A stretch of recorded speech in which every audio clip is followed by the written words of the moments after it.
Okay, so tip number 11 would be to stay updated. So it's really important that, while going through this process, that you are updated constantly, because things are always changing. So for PEBC, usually there's a page there that's latest news for PEBC. They have that page, latest news. They're always putting up new information out there, and it's important to stay on top of your game, to be, constantly looking at those websites that are relevant to your exam, and knowing when they make any changes. Also, when you're studying for the exams, especially the qualifying exams, and you're using Canadian references, Canadian guidelines, it's important to also stay updated, as those guidelines and information on those references change very often. Okay, so today the first line treatment is this. The guidelines saying that the first line treatment for hypertension is this, and tomorrow they'll add a new medication, or they'll say, you know what? I remember when they changed the one for heart failure and added a medication that we had no. It was never used for that anti-diabetic medication.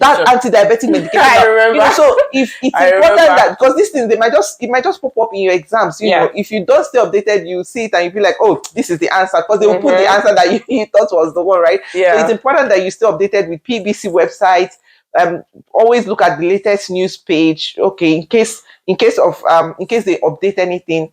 Also, the same thing with the CPS. The CPS is the Compendium of Pharmaceutical Specialties. That's where you have the CTC, the therapeutic choices, and then the minor ailments, the drug monographs, and all that. So that's particular website, or that particular application, there's a lot of updates constantly. They're updating. Like I was studying for, because I had to print out the CTC from the CPS. I had to print out every topic. And then while studying, then we were in class in Braden. I remember. Yeah, you remember. We were in class in Braden, and when the lecturer opened and shared the screen, I saw that there was a recent update. I went and checked, and everything that was in my old material that I had printed out from that website was no longer relevant. I'm like, what? That's true. So I have to start restudying again with the new material. So it's important that you stay updated, both with the PEBC website, with the CPS, and just keep your ears to the ground for any information that will be relevant to the exams. Okay. And also to like emails that PEBC will send to you. Exactly. So PEBC would often send emails, especially about booking the exams, what to expect, for the exams. And it's very important that once they say the portal is open for booking your exams, and you book on time, to avoid any last minute rush, and to avoid, missing out on getting prometric. You would understand this better when you are actually in the process, but we write the exams mostly in prometric centers, or you can also write from home. But I see that people prefer writing in prometric centers because it's a more controlled environment than writing in your home. Sometimes if mistakes happen while you're writing in your home, or maybe the internet goes off, or something happens, it would, negatively affect your exam, if you have such a situation. So it's important that as soon as the portal opens, that you go on and book your exam, because it's done on a first come, first served basis. So stay updated. Yes, I think that's pretty much it with staying updated. Thank you. The very next tip is tip 12. Find what works for you and stick to it. And I think we've dabbled into this a little bit from all our earlier points, right? Find what works for you and stick to it. What works for Amaka may not work for me. Like you heard earlier when Amaka shared, I think that was in our last video, that she worked as a pharmacy assistant.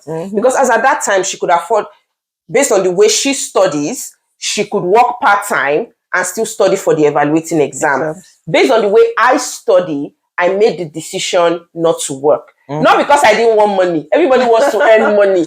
But I saw the syllabus, and I know the way I study. I know the way I read. And I made the decision that, no, I cannot work. It's better I just sit down and face this thing. That does not mean that I will tell people that, oh, don't work. No, if you feel that you can juggle the two based on the way you study, the length of time you use in reading, how long it takes for you to assimilate things, if you feel like you can still do that and work, that's fine. So in terms of studying, in terms of working, find what works for you. In terms of study pattern, find what works for you. Do you know, even though we advocate for study groups, I know some people that didn't use study groups. Yes, I had a friend that didn't. They passed, or I know of 2 people, and they passed their exams in one sitting. And they did not use study groups, except for when they did tutorials for OSCE. Okay. Which is when it's pair you up. It's inevitable with OSCE. You have to have a study partner that you practice with. The people I know, they did not have study groups. They read on their own. Yeah. And they passed. So find what works for you and stick to it. Don't say, oh, everybody's doing study group. You're not going to push yourself in study group and you're not gaining. When that is not the way you when it's not going to work for you. If it's not going to work for you. So every step of this process, find what works for you. Decisions will come. You will have to make decisions. Which tutorial should I take? Should I work? Which province should I get licensed in? Don't find just what go works for you and do because everybody is doing. Exactly. Sit down, reason everything out, find the one that works for you. The same thing with reading pattern. Yeah. Amaka was saying the other day in terms of hours, and we mentioned it. If it is you dedicating 5 hours a day that works for you, and you know that 5 hours, you give it your undiluted attention and you gain a lot, stick to it. That's what works for you. Stick to it and work with it. So every step of the way, from the very beginning of the process, find what works for you. Even in unwinding, because I talked about watching movies. Watching movies is my way of unwinding, but yours could be swimming, football. Yeah, it could be playing game on your PlayStation. Exactly. Whatever it is that works for you. Yeah. And don't feel guilty about your decisions. If you know that that's what works for you, stick to it. Stick to it, and you're finding success in it. Stick to it. Be stubborn about it. And just keep Don't going. Exactly. And just keep going. So it's very, very important. Yes. So yeah, thank you. Okay, so the final tip for the day would be tip number 13, and that's exam day tips. So when you've gone through the entire process and ultimately you arrive on the exam day, it's important that you do certain things right in order to still ensure your success. So the first thing is to arrive early. If you're writing your exam in a prometric center, it's important that you arrive early. So my last exam in a prometric center was the MCQ.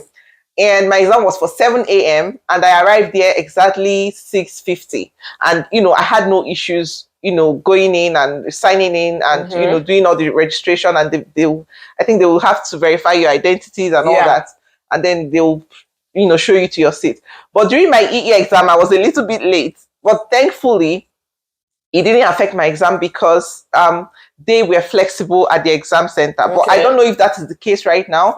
So but if you have an exam, arrive early. Okay, but most importantly is the OSCE.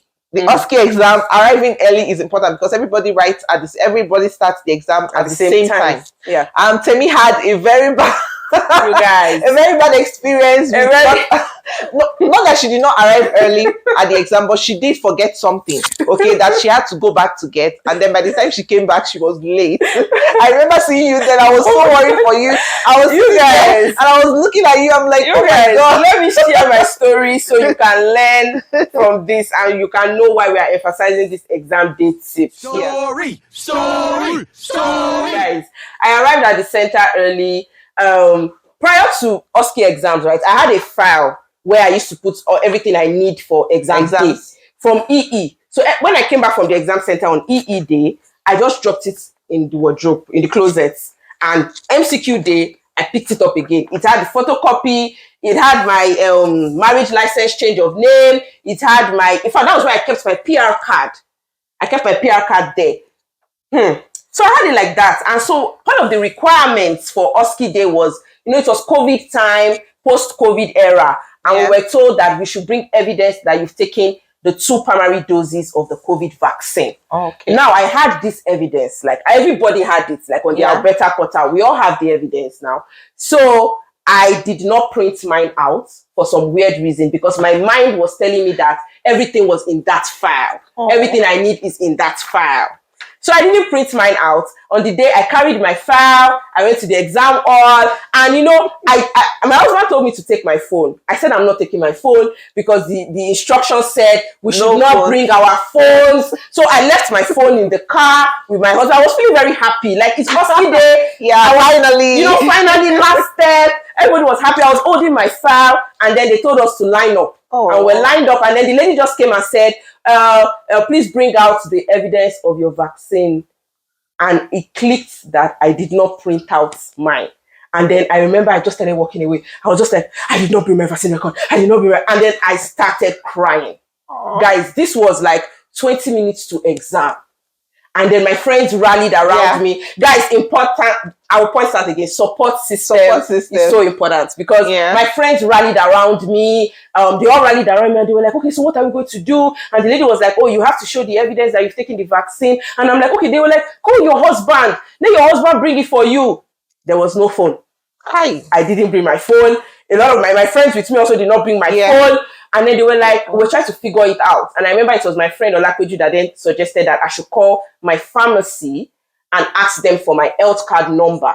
Because you only needed the health card number to get that record online. The record of my vaccine showing that I've taken the vaccine. Long story short, we sorted this out. I joined the queue. Did you notice that I was not inside with the hall with you guys?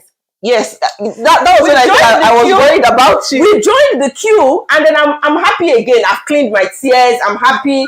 And then, okay, show your evidence. Like, you're supposed to show your card just to verify yourself, literally. And I showed my card, and the name that PEBC has is my married name, but the name on my identity card was my maiden name. And they did not allow me enter.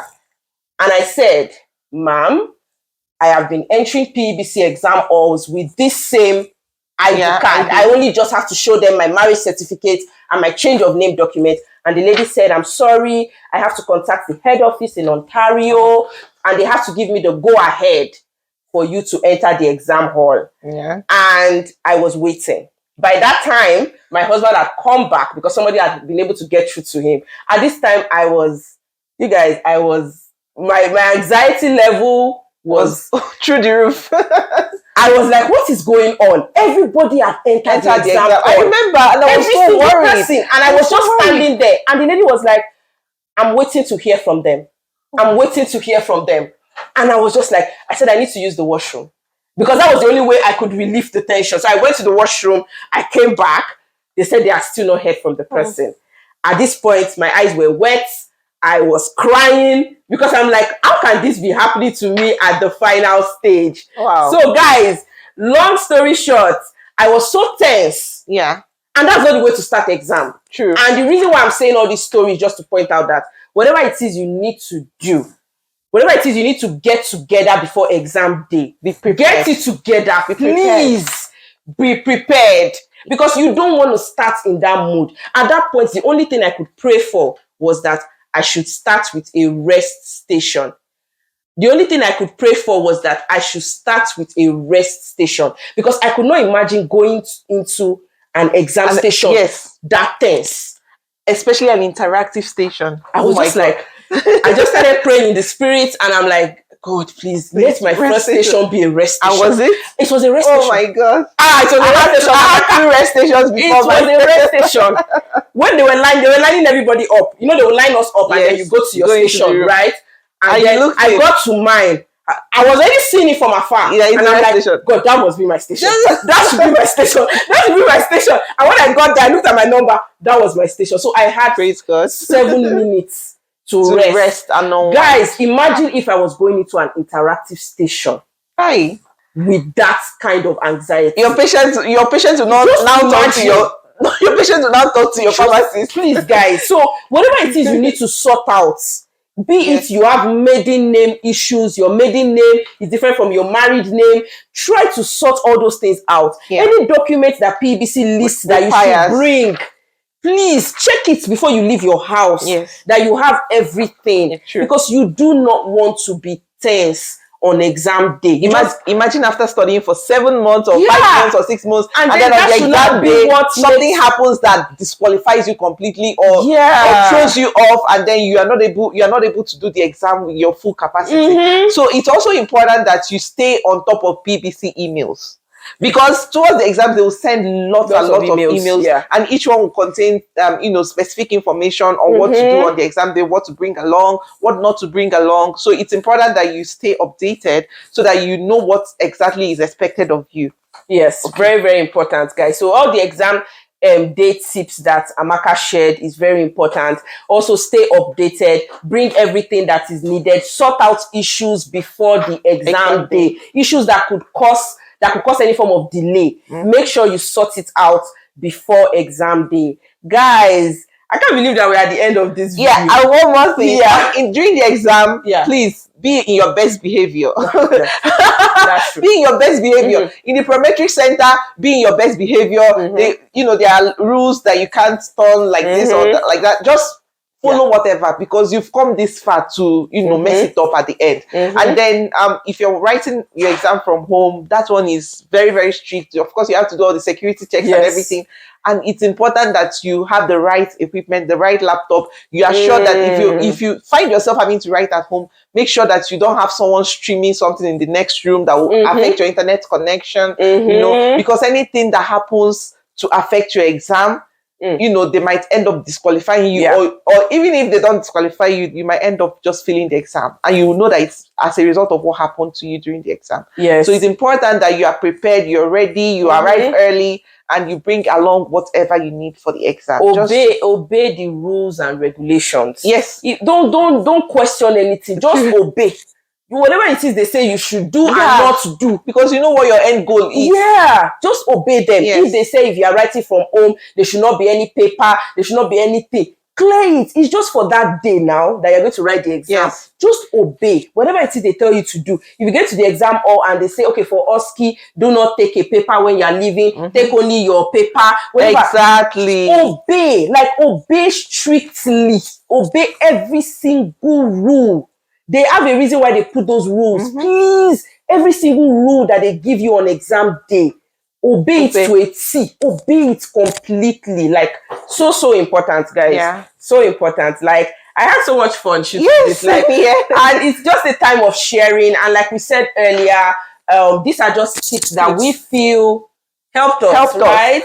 Yeah, this is a disclaimer. I'll just put it out there. This is a disclaimer. We're not saying that you do number 1 to 13 of these tips and you are sure to pass the exam. We know people that have done these things and for some reason or another. So personally, I believe that PEBC exams are a thing of time and chance. A thing of time and chance. If this is your time to pass the PEBC exam, if this is your time to make it, or if even pharmacy is what you are supposed to be doing in Canada, because there are a lot of other things you could do and not, just pharmacy. I know, as pharmacists, we come here, we just want to go into our profession again, but sometimes you might want to look, it might not be what God has planned for you to do here. You might want to look at other things. Okay. So this is a disclaimer that we are not saying that follow our 13 tips and you are sure to pass your exams. No, that is not what we are saying. We are saying that these are the things that we found that helped us and that helped other people too that, that went ahead of us, So we are not saying that do this and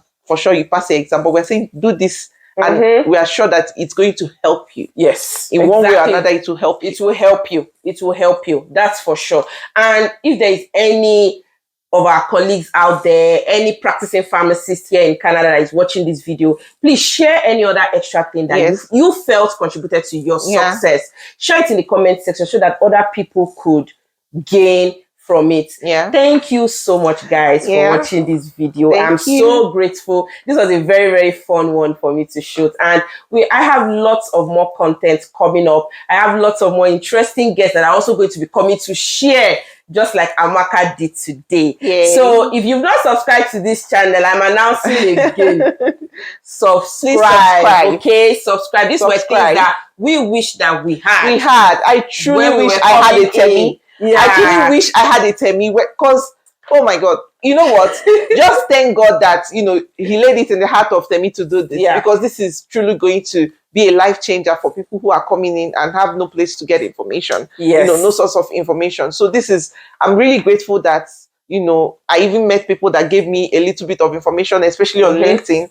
But so just take advantage of this resource that is out here for you now, because we didn't have the luxury of, someone telling us all these things in a YouTube video. And if you have any questions, you can put it in the comment section, and Temi will do well to answer them to the best of our ability. Okay? Yes, guys. And just a reminder, if you have any other pharmacy related content that you want to know about, leave it in the comment section. If you have any other healthcare career information that you need, leave it in the comment section. It helps me to know what videos to make, because I now know what you need and what you really, the information that you really need. So thank you so much, guys, for watching. I really do appreciate you. Thank you so much. Bye for now. Thank you. Bye-bye. Bye.